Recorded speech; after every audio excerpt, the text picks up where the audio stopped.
Hello, everybody. We're back again with another episode of Working Title. Today, we have two new competitors to this again. We did it last week. We're going to do it again. These are a couple names we might not be too familiar with, but they're going to start making the rounds. And so let's get to know them a little bit, not with their movie trivia knowledge, but with creativity today. That's what this is all about. That's what we're here for. Today, I gave them Where's the Sequel? I want them to pick a movie, preferably one-off, but something of the sort, and then make a sequel of it that you desperately have wanted to see. That's what I want. I want to hear what they like. So, first, going to bring in JD. How are you doing today? Good, very good. I was very excited. Went completely out of the box with my choice. I'm very excited. And I'm excited for out-of-the-box choices because those always entertain me because my movie taste is not really premiere, but I enjoy crap movies. Secondly, somebody that is kind of new to me. He just kind of joined up and wanted to do this, and I was like, you know what? Let's get him in. Let's try this out. Liam, how are you doing today? How you doing? I'm doing well. Surviving.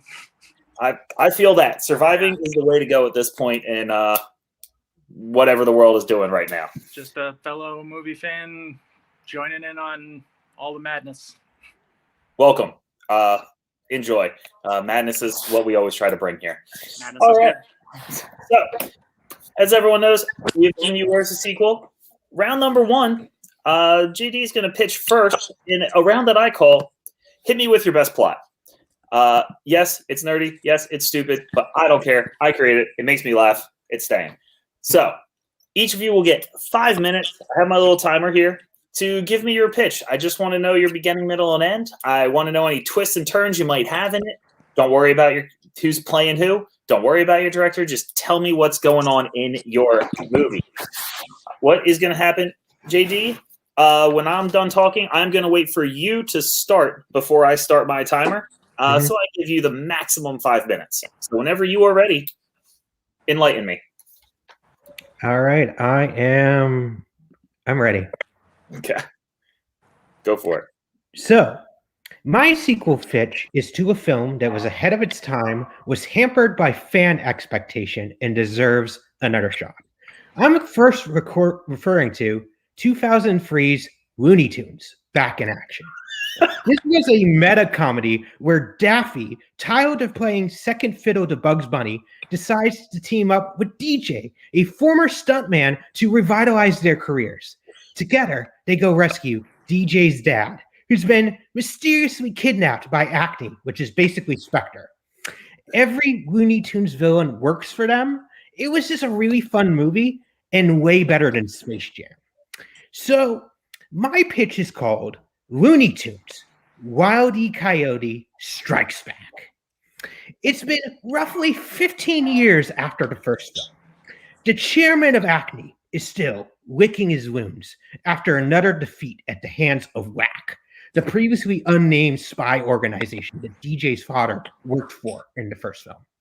Meanwhile, all of Acne has completely forgotten that the previous iteration of Wile E. Coyote, codenamed The Operative, was a major thorn in Bugs Bunny's side.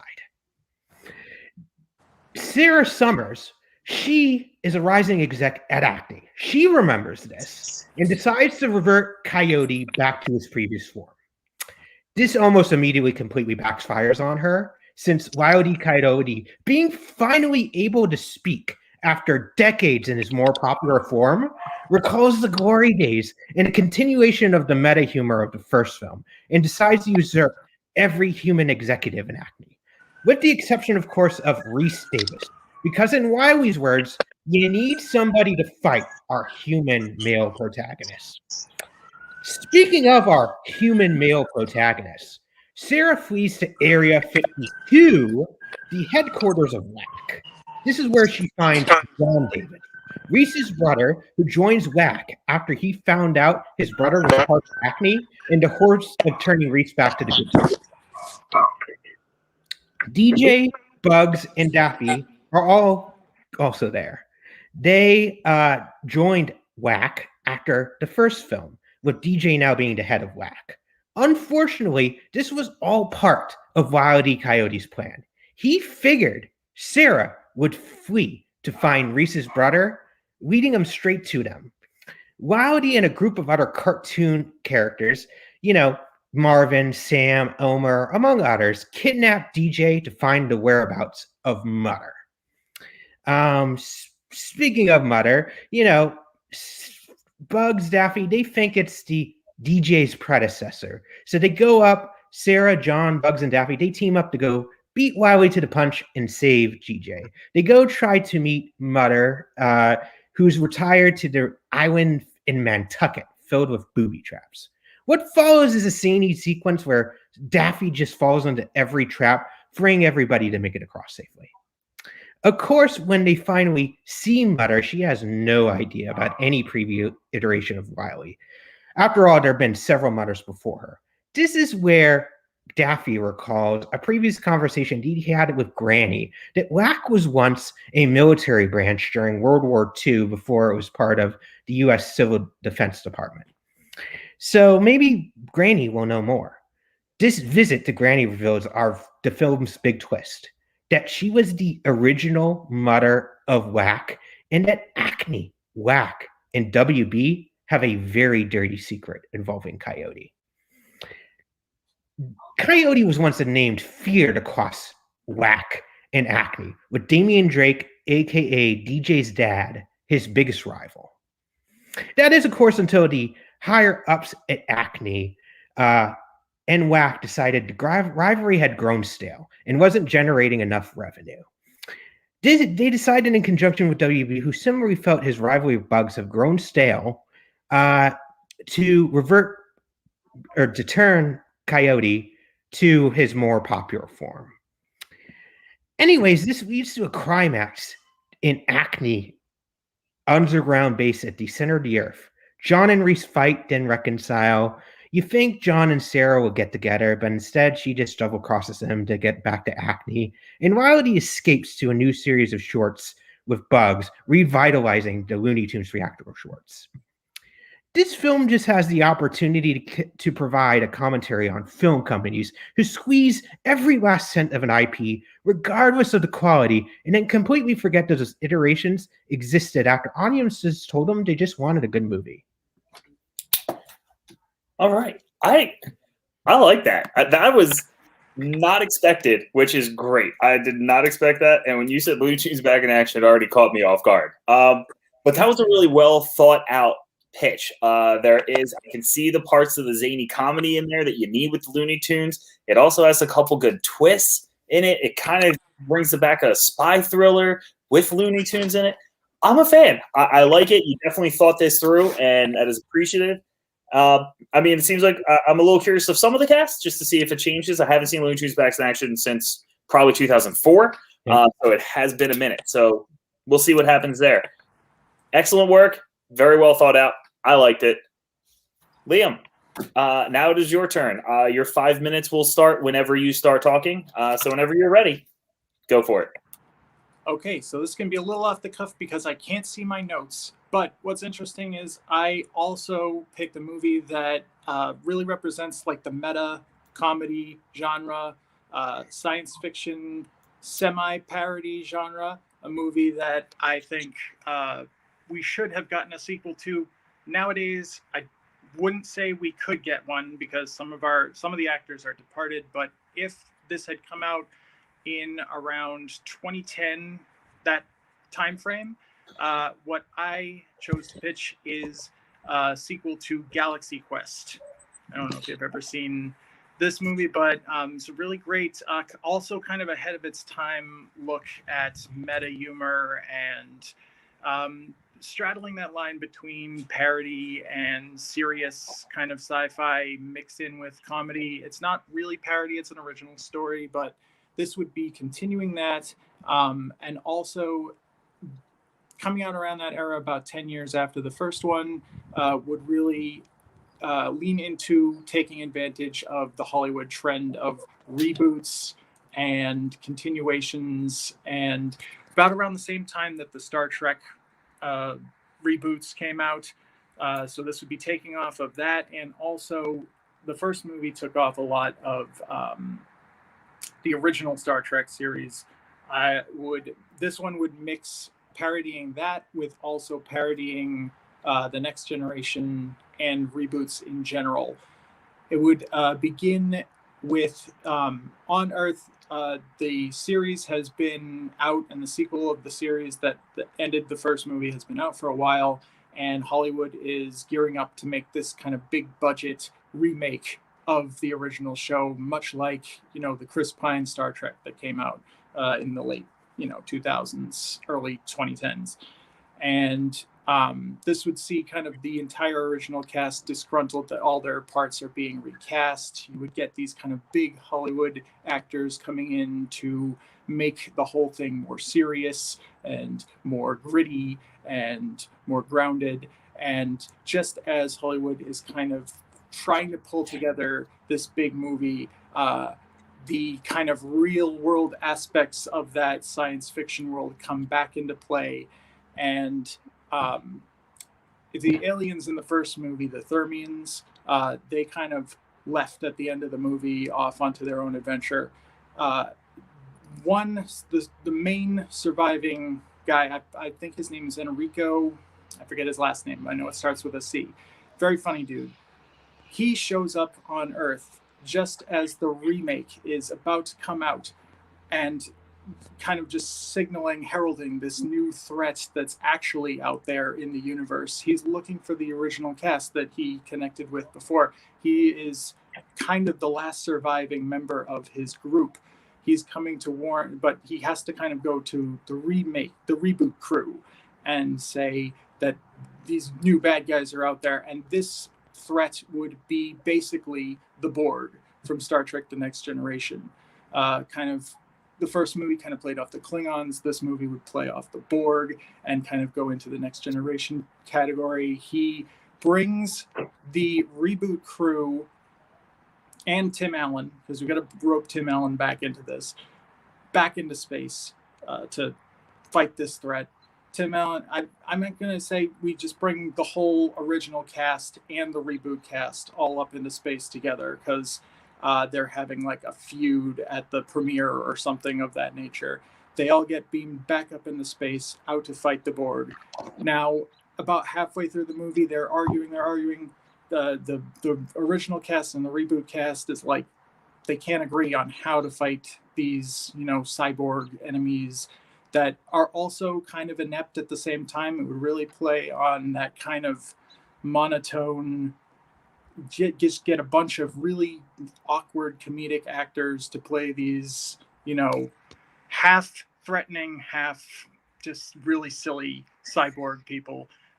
They're all fighting. And then the entire, we come to a place where we think everything is going to just go end up, when the entire cast of the reboot of the film all gets killed.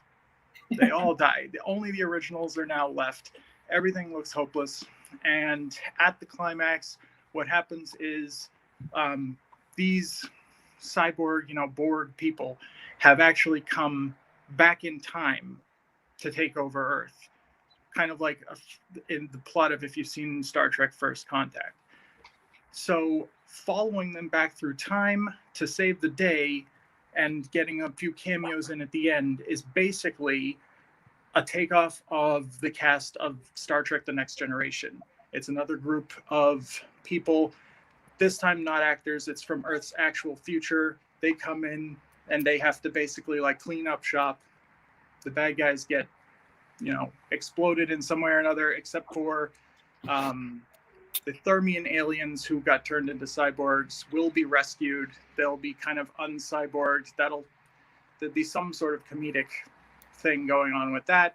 And then everybody they kind of just be like, sorry, we can't talk about the future right now. We got to go back and save another thing. And then they have to take off. And Tim Allen is basically just like, okay, what's going on? All right. I like it. I enjoy Galaxy Quest. Very good movie. It definitely deserves that sequel. I like the fact you're kind of doing a spin on a reboot, making the reboot and bringing them both together. I think that could be a lot of good parts, a lot of funny parts. I will be very curious who you have as a plan for the cast of said reboot to kind of pair off with the Galaxy Quest crew. But very interesting. I like it. I like the fact that you're just going to just nix off the entire reboot crew. I think that's hilarious. That would be very entertaining and unexpected. I like it. I like the idea. These are both movies I would not have expected. You kind of are sticking with the general parody theme. I like it. A little meta. So it definitely shows that this is. Listen, everyone out there, these are movies that we need remakes of. Come on, we're ready. Listen, these pitches are great. All right, so excellent round one. Both had great ideas, great plans. Excited about both of them. Round number two is what I have dubbed the casting call. Basically, this one, you're just going to tell me your cast. Give me some of your main ones. If it's the same as the other one, perfectly fine. Just let me know, hey, same cast. You got anyone new? Let me know who's new. If you have a director, feel free to tell me. If anyone's ever seen me in trivia, I know gestures about directors. So you might have to give me a little bit of a clue of what else they directed. So since JD, you went first in the other round, Liam, you're going to go first in this round. There's no time limit. Just let me know who you got casted in. All right. Well, so obviously the original crew coming back would all be the same cast members: Tim Allen, Sigourney Weaver, Tony Shalhoub. The big one there would be, this is why this movie would have had to have been made about 10 years ago, is Alan Rickman.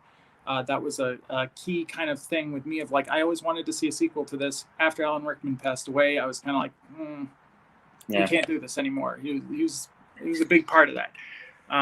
So he would be in there.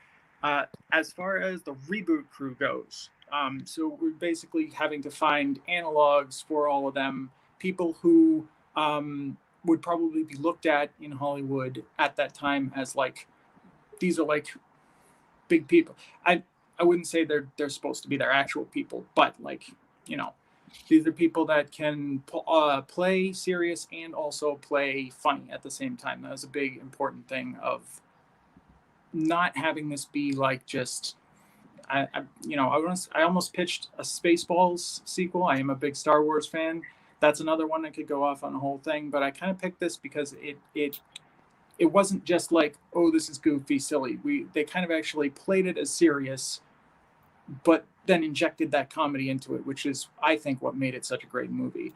For the Captain Kirk analog, the analog to Tim Allen, I'm going to say that they would bring in Ryan Reynolds in this role, especially at the time. He was big. He was right around that time. He was doing stuff like Green Lantern, which, you know, obviously didn't get too far, but, you know, since then he's done Deadpool. He's done all these other action and comedy movies. Big star, and has that kind of big ego to go with him that would be like, this is the leading guy. Sigourney Weaver, who played in the original show kind of like the ditzy blonde who didn't have much to do, she would get revamped into this kind of like, you know, early to mid 2000s like female action, no nonsense, serious lead. That is going to be another sci-fi veteran, Mila Jovovich. I think that she, coming off of Fifth Element and Resident Evil, can be that kind of no-nonsense person, but I would also like to see her do like comedy. I don't think we've seen her do much of it, but I think that coming from that kind of pretty goofy movie sci-fi background, I think she could bring a lot of parody to it, just like Sigourney Weaver did coming off of Alien. Let me see. The Alan Rickman analog. This person was brought into the Star Trek universe proper and has done a lot of serious roles. You gotta go British, but I think he can also really do funny as well. And somebody who kind of embodies like a younger Alan Rickman vibe, Benedict Cumberbatch. So he's also dead, by the way, by the end of the movie. Tommy Webber does kind of, you know, the Wesley Crusher analog, also just like the young sergeant. I'm going with Kevin Hart. He was younger at the time, and he's kind of got that just small, big energy. Obviously, great comedian. I think that could be really funny. And then rounding out that reboot crew would, instead of Tony Shalhoub, we would get Marky Mark himself, Mark Wahlberg. He's proved to lead up some huge, sci-fi blockbusters. He had Planet of the Apes around that same time, which, tanked, but he's got that sci-fi background. He's been in Transformers, and he's also been in some great comedies like The Other Guys. So, I think he would do great.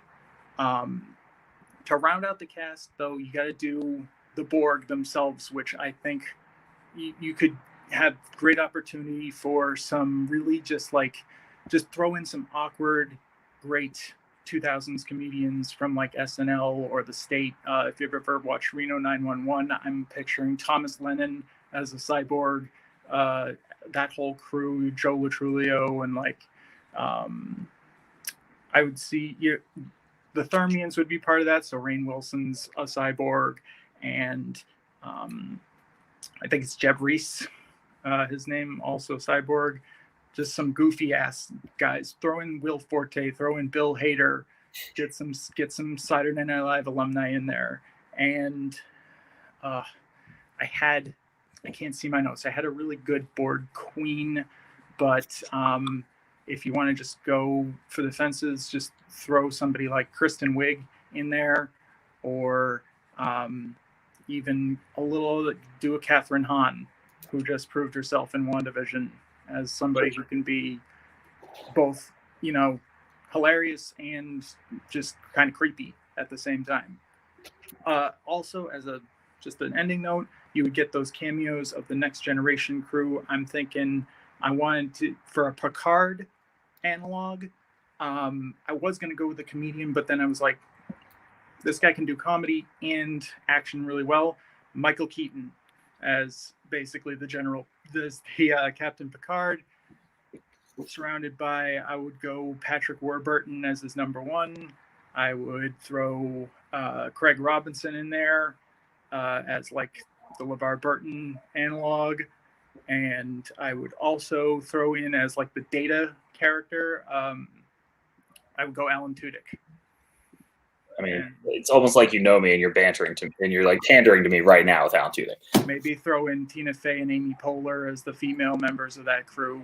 Just get a real good group of funny people to come in at the end and just be like, gotta smack some sense into these people and show them how it's done. So I like it. I like the reboot crew. The Ryan Reynolds, as like you said, Green Lantern. He recently did Life, so he did the outer space type thing.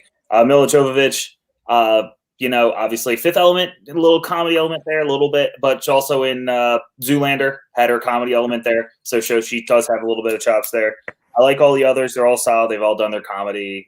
They've all done their regular stuff. The Borg, I love Thomas Lennon, love Joe Latrulio. They're great. And it's a fun, this sounds like a fun time. And that's Ken Marino in there. I don't know if you've ever seen that Bachelor parody that he did. I love that guy. Yeah, no, that guy's great. Yeah, all those. I mean, it's one of those movies where you can have the Borg be anyone. You can have all these cameos.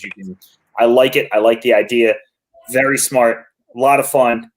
All right, I like it. That was well done. JD, hit me with your cast. What do you got going on?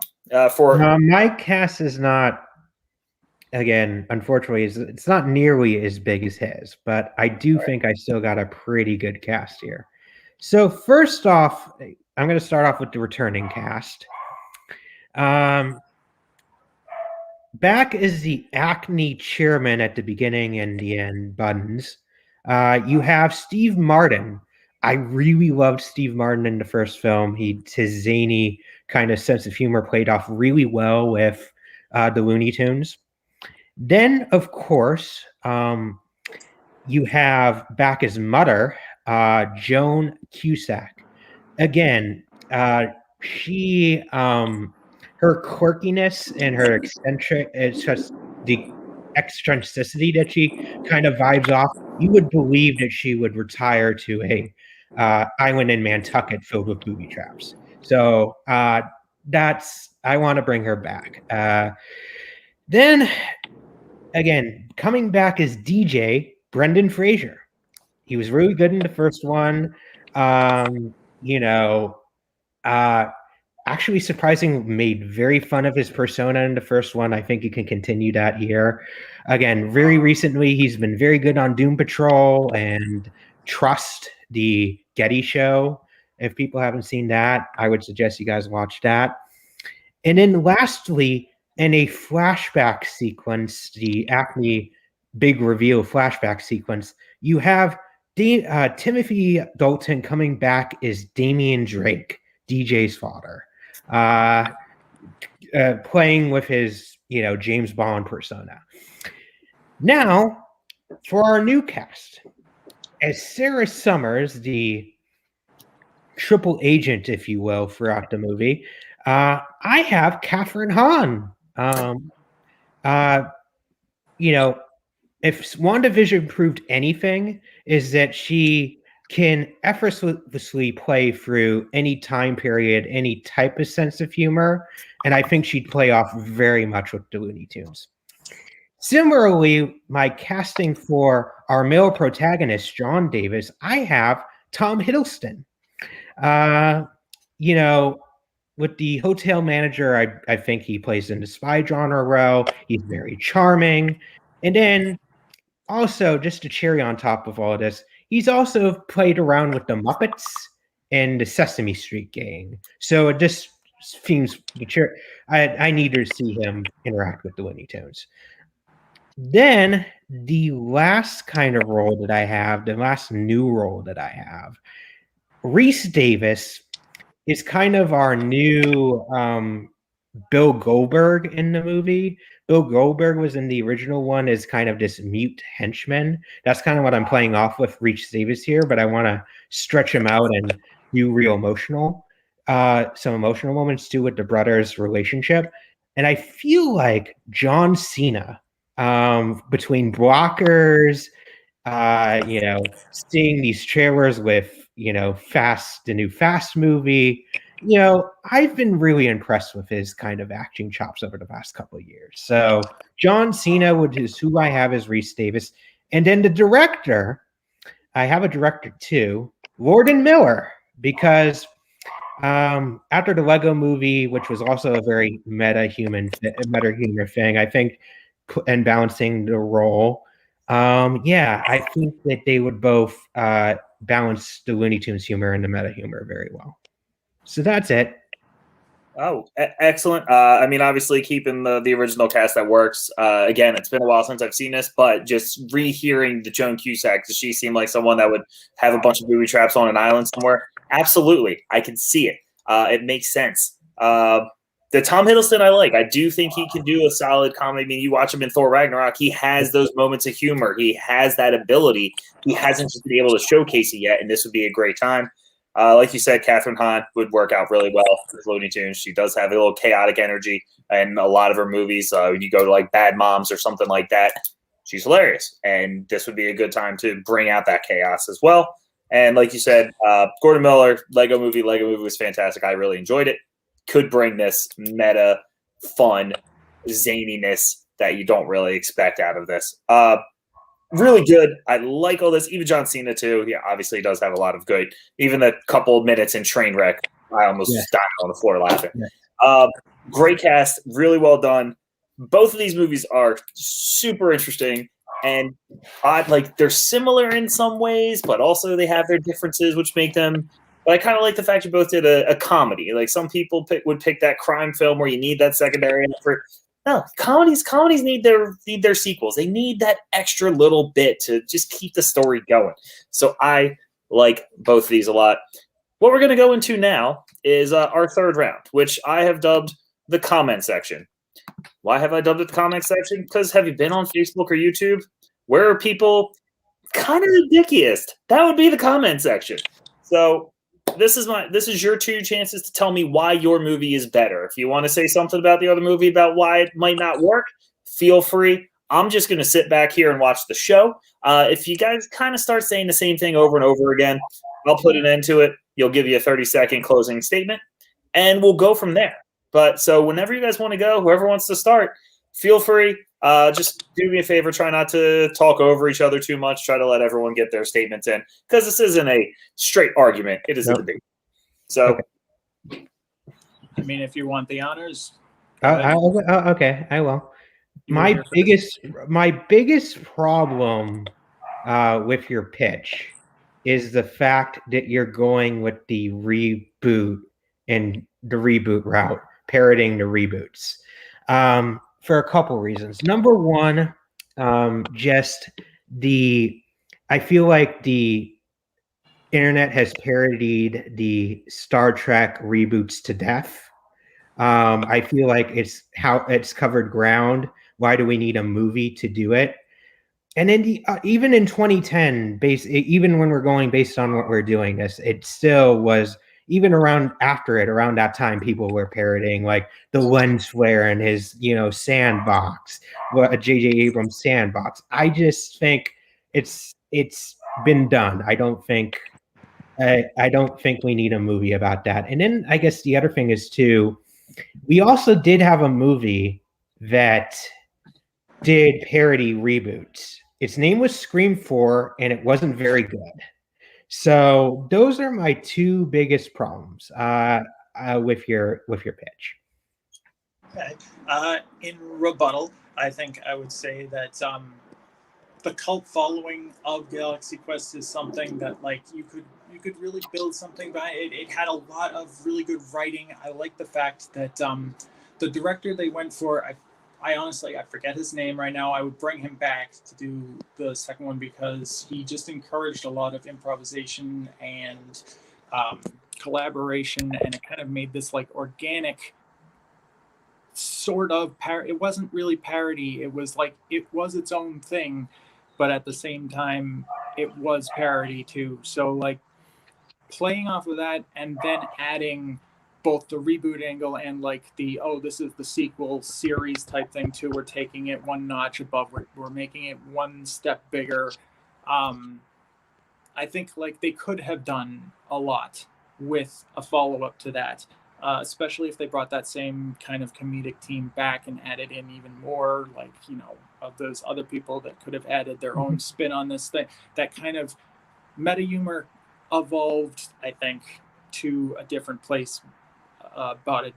By a decade after that movie came out, it could have just been one step better, and it could have been a chance to correct the wrongs of what was done to the original Galaxy Quest, because that movie was originally going to be a bit more edgy than it was, and the studio at the time didn't really believe in it so much. They cut it down to like a PG. They kind of neutered a few of its jokes, and I think that getting another crack at it after it had built a fan following could have just added a little bit of opportunity to make it that much better. The Looney Tunes thing to kind of, I'll flip to the end. I'm actually gonna say, I mean, I like the pitch. I love the Looney Tunes. I always thought that we could have used more movies with Looney Tunes. I'm glad we'll see if I'm glad that we're getting a Space Jam 2. That remains to be seen. Let's watch the movie first, but I'm excited about it. I do want to see more of those characters. And back in action, I for one, I love that I went with my comedy pitch, by the way. Instead, I've had a few more serious sequel pitches that I thought about, went with this because I don't know, I just felt like, I was like, is this going to work? I don't know. Are we going to go more serious with this? I like that we both pitched comedies. Yeah, I agree. That's a plus that I'll give to your side. The downside I see to your pitch is I felt like it did focus a bit more on some of the side characters of Looney Tunes. I do love Wile E. Coyote a lot. I do love, obviously Daffy's not a side character. Daffy's a main for sure.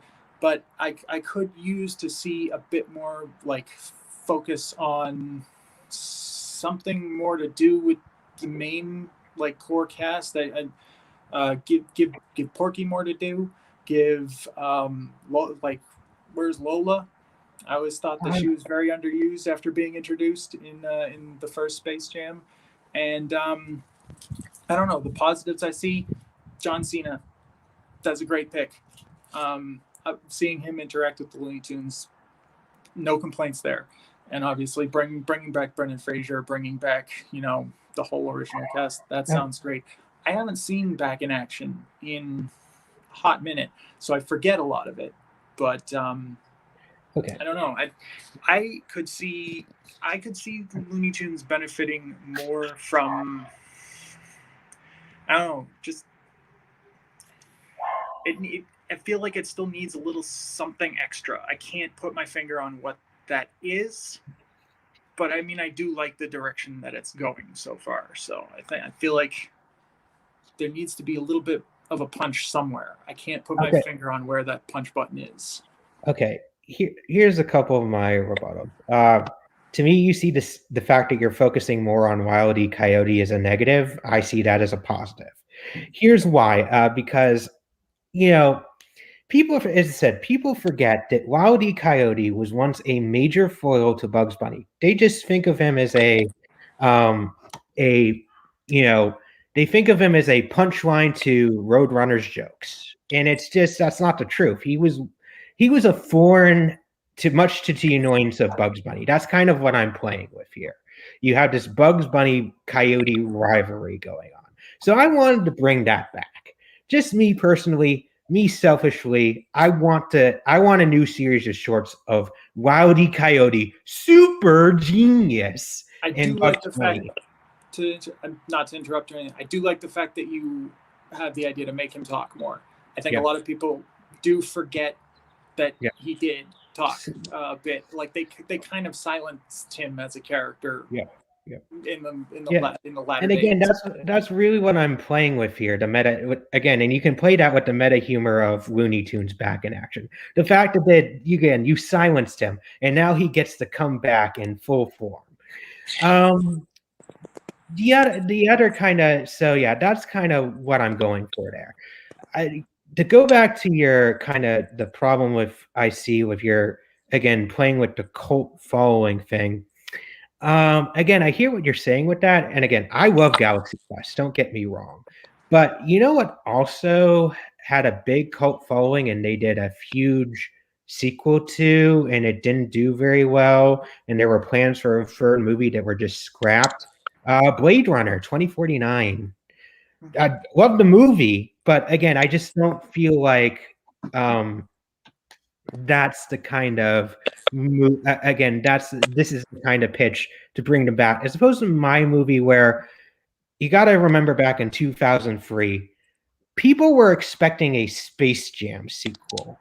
They were, and to be brutally honest, I don't think Space Jam's very good. If you rewatch it now, it's not good. I was much more of a Looney Tunes back in action person. And again, I feel like the fan expectation, because they were expecting a Looney Tunes, again, they were expecting a Space Jam sequel, a lot of people didn't give this film a fair shot. And I feel like a lot of people who have gone back and watched Looney Tunes back in action recently, a lot of them do say that Looney Tunes back in action is actually a really good movie. And I think there's enough. I think there's enough there that if you did a follow up to that you would get, and if you kept it like mid-budget, you could get a decent return on it, as opposed to Galaxy Quest, which had it shot. And again, I'm repeating myself, so I'll leave my comment at that. But yeah, that's kind of and I love Galaxy Quest, but that's kind of my biggest problems with it. I would say that as far as the Looney Tunes movies so far go, Space Jam is more nostalgic for sure. That was like the first big, like, this is a Looney Tunes movie. Back in Action, probably like a better, more rounded movie, but less remembered. So, would the sequel to that bring in as many people as, say, the sequel to Space Jam is going to when that comes out?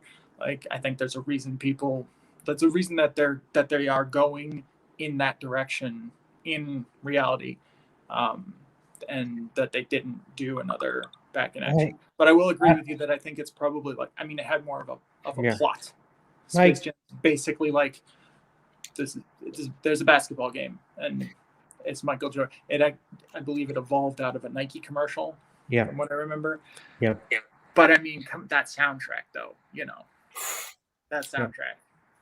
But soundtrack's not a reason to make it's not a reason to make a movie. Anyways, my only counter argument to the fact that they're doing a Space Jam sequel, and again, that maybe this doesn't have viability. My counter argument to that is they're doing a movie called Coyote versus Acme, which is a completely standalone Looney Tunes movie. So Looney Tunes sells regardless. So I don't think I don't feel like your argument there that necessarily. I think again, enough time has passed that you could do a follow-up to Looney Tunes Back in Action, and there wouldn't be the expectation of Space Jam. Let's not get me wrong. It's like, hey, I'm totally down for. I think we should have had more. And I'm totally down for yours. This is again. Those are my biggest kind. Those are kind of again like we do have to do a debate. So this is kind of my biggest problems with it. I feel like at this point, you guys have gone through most of the issues here. You both have already said you like each other's movies, so that makes my life a little easier. So what I'm going to do here is I'm going to give you about a 30-second closing argument. Just kind of give me one more final hurrah about why you think I should pick your movie. For this one, I will go. Liam, do you want to go first? Quick, just kind of final closing argument, if you will. Okay. I mean, I just think that there's a lot of potential for a really good comedy in a sequel to Galaxy Quest, and I think that it would also serve as something that would be really entertaining as just a general sci-fi action movie, because the first one did have that too, where it straddled that line. If they pumped it up to either like a more of a PG-13, I think it could bring in a bit of a wider audience. If they marketed it better, I think that it could have really been something. And I think that if you include a bunch of those, really funny people, I think that it could just make for a really entertaining movie that we should have gotten. And unlike Looney Tunes, so you can kind of do it whenever. This is kind of a certain time and place thing. This would have had to come out a few years back. But I just think it deserves a follow-up. There's a lot of comedy movies that comedy is a hard thing to do a sequel to. It's really hit or miss. There's some really good comedy sequels. There's a lot of not good comedy sequels. I think this is one that deserves a sequel. So, all right, solid. Makes sense. And JD, closing arguments. I agree with you. Comedies are very tough to do, and it's very tough to get a unanimous kind of, that people unanimously like it. Something. It's also tougher to splice comedy and other genres together. That's even tougher. And I feel like, again, Looney Tunes Back in Action and again, my sequel kind of blend those two very good together. Again, you have the spy thriller elements. You also, as I said, great comedy with the new cast and the old cast combining together. I feel like you have this really unique combination that I just really want to see. Excellent. Perfect. Great arguments. Great closing arguments. It was a good debate. You guys kind of really just kind of nitpicked because there wasn't a lot wrong with either of these. Just kind of nitpicked. It's all you can do sometimes. So we'll go into the final thing, which is the critic's choice. Because, hey, hi, I'm the critic. I mean nothing. I don't know it's good, bad, or the other, but my show, so I'm going to pick one. Both of your pitches are really good. I like the fact you both went comedy, trying to create a sequel, because like you were saying, a lot of comedy sequels goes very poorly. It's very rare to find a good one. And you cut both, even though Galaxy Quest, I think, is the bigger cult classic, I think Looney Tunes Back in Action has its cult following. There are people out there that are clamoring for more Looney Tunes movies. I'm a nostalgia critic. I love Space Jam. That's just me. I understand the flaws with this movie, but I'm a basketball guy, and that's my style. So, in the end, for this, both really good pitches, but I think in the end, my choice, I'm gonna go with JD. I think you just had a little more detail in your movie that I appreciated. although the Galaxy Quest one, I kind of like your cast a little bit better because I really enjoy that reboot cast. I think they would be perfect to go against the original. I think that would really go a good mixture. But overall, JD, I like your movie. It's been a while since I've seen Back to Action, but I kind of really want to go rewatch it now, and then want this to happen. But then I'll probably immediately go watch Galaxy Quest again and then try to wait for that to happen. So Yeah. that's pretty much the show. You guys were great. But for right now, JD, I always ask this at the end of everyone. Did you have fun? You want to try this again? And do you have anything you have to plug while you're here? Oh, yes, I definitely want to do this again. This was a fun time. So you can follow me on at JD Domash on Twitter. That's JD capital and D Domash. Yeah. That's the jazz for all my fan league updates, and occasionally I'm on general debates. You'll find all that updates up there. Excellent. I'll have to find you on there soon. Liam, kind of a new face here. So again, I'll ask the same question. Did you have fun? Want to try it again? And do you have anything to plug? Do you have anything out there? Definitely. I mean, I'd love to try this again. I'd love to try some of the other ones that I saw that you had on the list there. I would definitely love to take a crack at like the whole remake idea. I have some ideas for that. Other stuff, I'll be in the group. I know I'm kind of new to this, but hey, I'm willing to get more into it, and just all the aspects of it. I do have my YouTube channel, Cineforce Studios. It's relatively new. Don't have too many videos up there yet, but hey, I could use the subscribers. I could use the views. So go check it out. My laptop is not working right now, so I haven't put any new videos up in a little bit, but I'm working to remedy that pretty soon. So hopefully we'll get more content up there soon.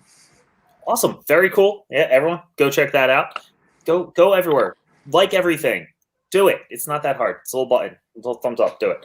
Anyway, so as well, for Opening Night Trivia League, check this out. Next week, I'm reuniting a very popular fan league team. Please come check that out. It's going to be a lot of fun. Both very good friends of mine. It should be an excellent time. Also, obviously, Singles League going on. Championship match just got posted. Check that out. That was a epic match. That was fantastic. Singles League's going on. Check out the Geek League. GCCs are up there for anyone trying to get into geek stuff. I'm looking at you. Seems like something you might be interested in. Give that a shot. We were just on one recently. I don't belong there, but I was there. And then also I always say this, check out Feature Presentation Productions. They're trying some new stuff out. Fantasy Film Fights on Wednesday. That's classic. My wife and our friend Aaron, the Digesting Cinema. That comes out every Tuesday for the Feature Presentation 52-week challenge. Check that out. Get you a little idea of some new movies to watch if you want. That's on Spotify. And some new stuff will be coming out there on Sunday soon. So check that out as well. Please subscribe to everything for myself, for Liam, for JD. Thank you for checking this out. Come check us out next week. Hit me up if you want to do this because you need to know nothing about movie trivia to do this show. We will see you all later.